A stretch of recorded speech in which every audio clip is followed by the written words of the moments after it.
So I finally figured out why I don't fit in here. A real graphic example.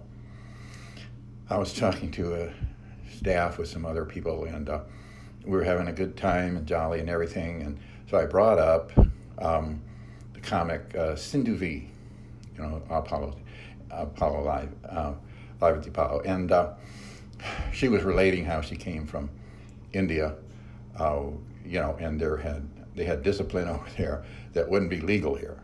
She'd be in jail, and it was funny the way she related it, but the conversation always got serious, and the staff member was going, geez, didn't they sign this, and just this regulations and legality, and just the way it was taken. And so I realized now, over the years, looking back, I see that I would say something that's just offhand and it'd be taken out of so wrong, and it would in fact get reported to the executive director, and the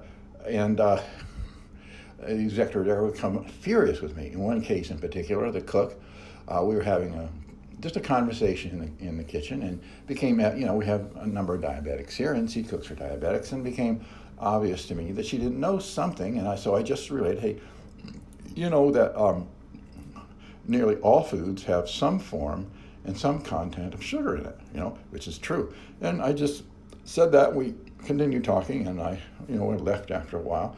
And early the next morning, Kay, the executive director, storms into my apartment and literally lambastes me, totally out of control emotionally. What are you doing with the cook, and blah, blah, this and blah, blah, that. So, you see, there's one. Another time was with a resident named M, okay? And she said, there was a conversation going, and she and I weren't partaking in it at the table. And she goes, well, John F. Kennedy is responsible for opening the floodgates to all these terrorists. And I said, what? No. We've been having open door policies for boatloads of immigrants for decades and decades, and hundreds of years, in fact. And she said, oh, that's your opinion. I said, no, that's a fact. And this got reported, this M reported it to the executive director, and the executive director called me and said, what are you doing bringing up a political discussion at dinner when you were one of the ones who said we shouldn't talk about sex, religion, and politics, you see? Now, here again, the executive director did not ask my opinion of what happened, even with a cook, you see. She was so emotionally out of control. And so it's just a note that there was no political discussion. There was no discussion. M just interjected in what was going on, just this thing, and I just corrected her, the fact. And she did this on another occasion when she said, that the award to the parents for the school system was like $2.6 million,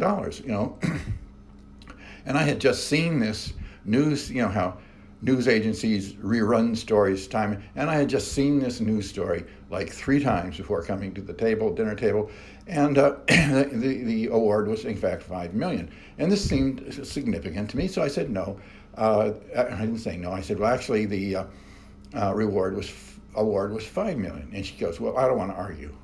I mean, so I was just, interjecting something might be interesting, to know the facts, but that didn't fit in there again, And another time, the table was having a little discussion about the volcanoes erupting in Hawaii and the evacuations and all of this and blah, blah, that, and so that talk went on for a few minutes, and it kind of was getting near the end of that, and I had just discovered something interesting that I had just heard most recently, and I said, well, they've just discovered there's a lava dome coming up under Massachusetts, New England, Massachusetts area, right?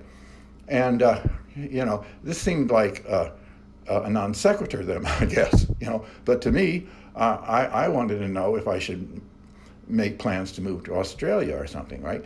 So anyway, T at the other end of the table said, we don't want to talk about that. And everybody stopped talking, and they just immediately turned to talk about something else. See? And so I realized that now, finally, when I'm leaving here, I'm finally putting the pieces together exactly in detail, graphically. I can tell why I don't fit in here. See, because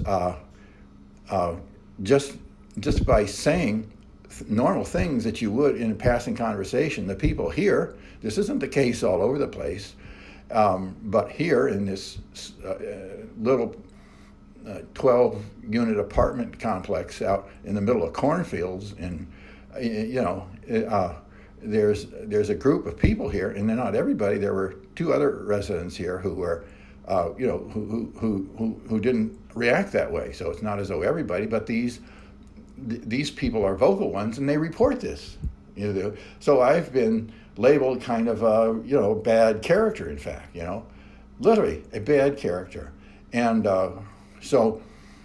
anyway, so this was enlightening. So I finally saw, put things together about why and what's happening with the residents here when I'm acting normal, and I'm going, well, what am I doing wrong? I'm not doing anything wrong, and obviously I'm not.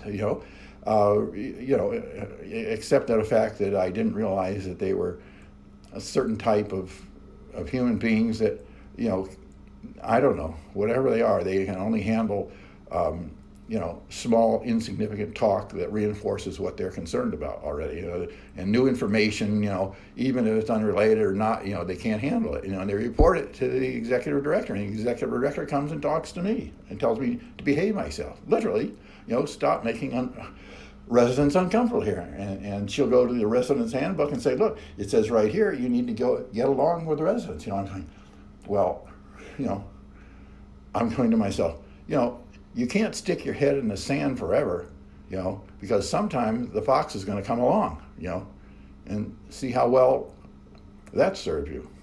I'm just saying, that's true, So anyway, so it was a very nice experience for me, not the staff member, of course, but what can I do? I was just relating some stand-up comic. I mean, you see what I mean?